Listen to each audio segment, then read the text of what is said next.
In this next part, we're just going to look at calculating the range and the interquartile range for the same question, which is question 1. So the range is pretty straightforward. It's going to be the difference between our highest and our lowest value. So for class A, and we'll do one for class B. So for both of them, the range is going to be the same because the highest value is 10 and the lowest value is 7, so range is going to be equal to 10 minus 7, which is equal to 3. And that's the same for class B.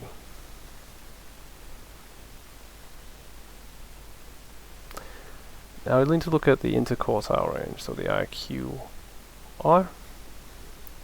So firstly we need to find out what our median is going to be. If we remember our median from before, our median from before was equal to 9. And that was, these are both 18, and that was in between the 9th and the 10th value. So we have our 9th value, and we have our 10th value, and our median was in between them. That what that means is our median has separated these into our data set into two parts, with 9 entries on either side.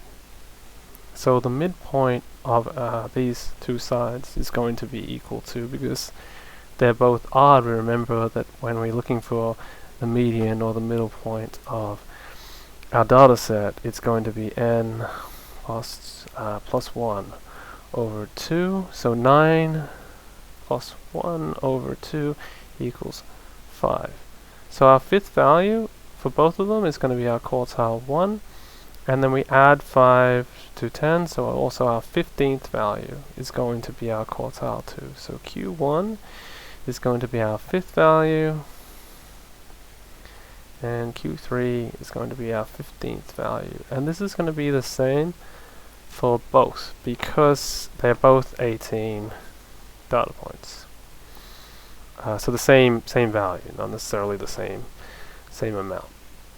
So in this case, if we look up here, what's our 5th data point going to be with class A? So class A, the first 4 are in here, and then 5 to 7 are going to be in here. So that's going to be our quartile 1 for group A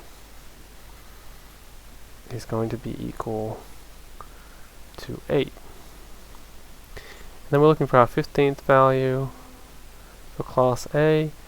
So 7th, 12th. So our 15th value is going to be in this bracket here. So Q3 is equal to 10. Now let's do the same for B.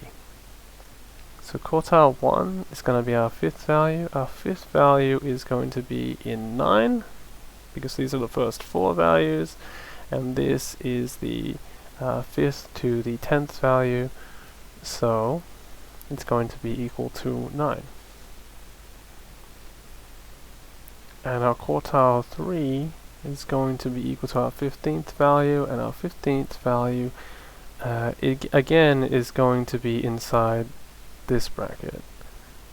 So that's going to be equal to 10. So remember, when you're doing this, and an easy way to do this process is to do up your table of cumulative frequencies. So you know that this is contains 1, this contains 4, this is 1, this is 1 to 4, this is 4 to 10, this is and this is the rest in 10 to 18, right? Or 11 to 18. So that way you can easily pick which bracket your quartiles are going to be in. So our IQR is equal to Q3 minus Q1, and this is going to be 10 minus 8, which equals 2. And our IQR for B is going to be equal to 10 minus 9, which equals 1.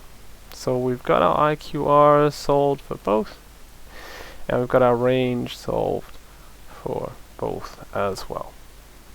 So depending on what model of calculator you have, you can also find this using a calculator.